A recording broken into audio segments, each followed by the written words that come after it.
Trying to prove something? You're still my disappointment." He threw the words at me in front of everyone, with that familiar smirk curling at the corner of his mouth. I took back the Rolex with the engraved message and decided I would never again perform for a family that had never respected me. In the days that followed, I quietly dismantled the safety net they depended on, letting their habits and hypocrisy collapse under their own weight. In the end, he sat trembling in an empty living room, unable to form a single sincere apology, his face hollowed out by regret and helplessness. 3 days earlier, I had handed my father that same watch. He flicked open the box with his thumb, gave the silver Rolex a glance, and pushed it back across the table. "Am I supposed to be moved? Don't waste your money." My mother stood beside him, wearing that familiar awkward smile. She always smiled, even when his words cut me open. I could hear my own breathing go thin. Then I reached out and took the box back. For a moment it was silent, except for a child's distant voice yelling, "The corn's ready." I said, "Then I'll take it back." Someone gasped. My mother's voice sliced through the backyard air, sharp and panicked. "Nancy, don't you dare." I ignored her. I walked past the relatives, cousins, neighbors, all of them watching. The air was thick with barbecue smoke, sauce, and the slow crumbling of my patience. When the car door shut, I caught one last glimpse of the banner fluttering in the wind. "Happy Retirement, Frank." Blue letters on white cloth. I almost laughed. That night I didn't cry. I just sat on the porch steps, watching Dave sand the edge of the baby crib. He looked up, noticed the box in my hands, and asked, "Coffee or whiskey?" "Both," I said. He didn't ask anything else. When I told him what had happened, he just shook his head.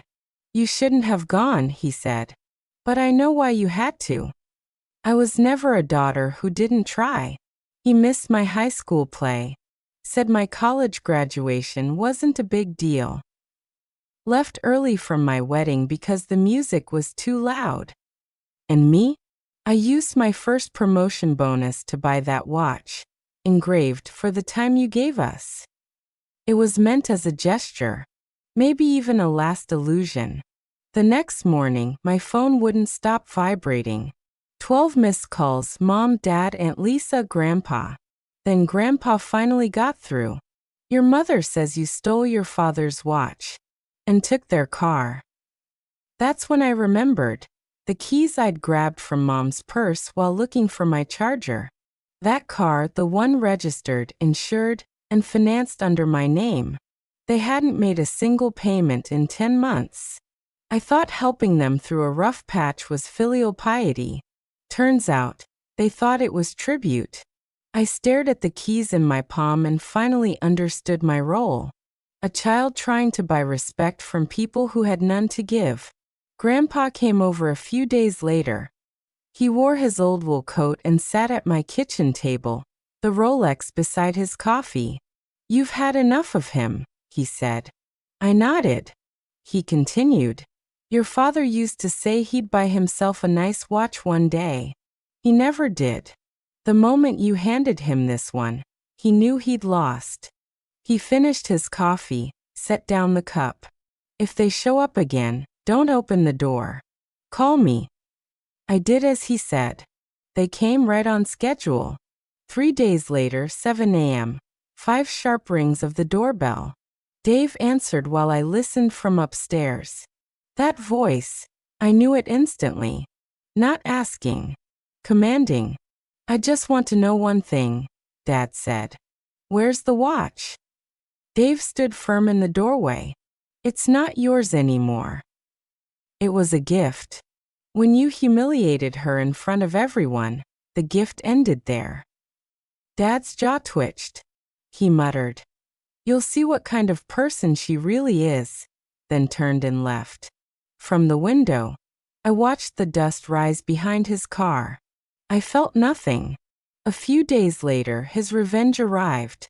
Dave's phone buzzed with an anonymous message. Screenshots of my college chats. Captioned, "See what kind of woman you married." I knew immediately who it was. Dave looked at me for a long moment. "He really can't stand seeing you happy, can he?" I smiled faintly. "He can't stand losing control." That night, I called Grandpa and told him everything. He was quiet for a while. Then he said, "It's time I did something." 2 days later, he left a voicemail. Saturday. "My house. Don't be late." When we arrived, the living room was stripped bare. Just a table for chairs, a stack of papers. Dad and Mom sat stiffly on one side. Grandpa's lawyer waited beside him. Grandpa looked at me, then at them. "I've updated my will," he said. "All properties, land, and accounts go to Nancy." Mom gave a short, incredulous laugh. Dad sat up straight. "Are you serious? Over that stupid watch incident?" Grandpa's eyes didn't waver. "It's not about a watch. It's about a lifetime." The air froze. Mom rasped, "She's your granddaughter, but Frank's your son. When has he acted like one? And when have you been a mother?" I stayed silent. The only sound was my heartbeat. Dad slammed his hand on the table. "She's manipulating you. Always the victim." Grandpa's tone stayed calm. "The documents are signed. Irrevocable." Mom's tears spilled under her sunglasses. "We sacrificed everything to raise her." I looked up. "You mean the car I'm still paying for?" Dad sneered. "You're ungrateful." Dave said quietly, "She's not ungrateful. She's just done."